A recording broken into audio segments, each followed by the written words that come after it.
I live in New Orleans and my doorbell rang the summer before last. I open, it's a woman about 35 years old. She asks, "Are you Brennan Manning?" I said, "Yes, ma'am." She said, "Well, obviously we've never met.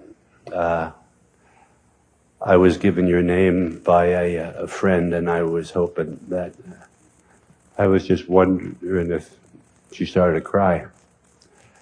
I said, "How can I help you?" She said, "My daddy's at home dying of cancer. I've asked the pastor of my own church 3 times to go and pray with him. He said he promised that he will, but then he gets so caught up in his own sermon preparation, his administrative agenda, he forgets. I don't think my daddy has long to live. Could you come and pray with him?" I said, "I'll be there in 10 minutes. We go to the man's house. I walk back into his bedroom. He's lying on his bed. His head is propped up on 2 pillows. There's an empty chair beside his bed.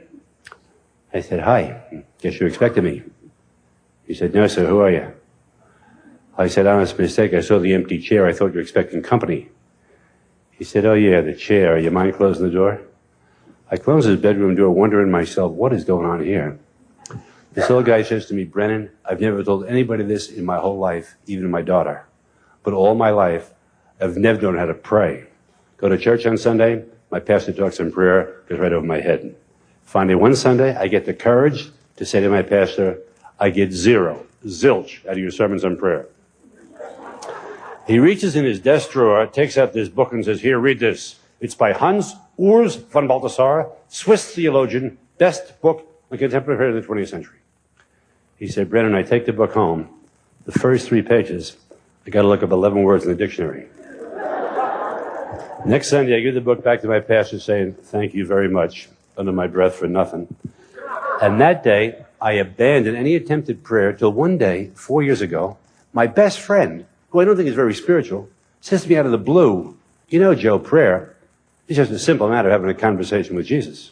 What you do is you sit down in a chair, you place an empty chair in front of you, in faith, see Jesus on the chair, and he's there because he promised, I'll be with you every day until the end of time. Then just speak to him and listen as you would in a conversation with your best friend.' This old guy says to me, 'Brennan, I've been doing that 2 hours a day now, the last 4 years. I love to do it. I'm careful, in fact, cautious. I don't want my daughter to see me talk to an empty chair, you know. She'd say, funny farm for daddy. But you got a background in this. You think it's prayer?'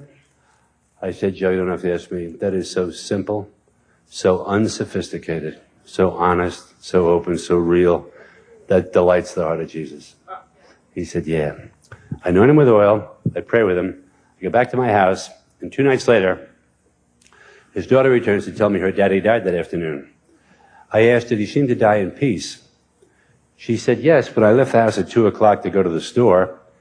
He called me over his bedside, told me one of his corny jokes, and he kissed me on the cheek.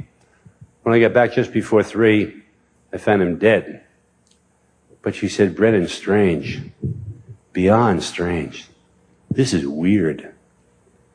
At the moment my daddy died, he leaned over and put his head on an empty chair beside his bed.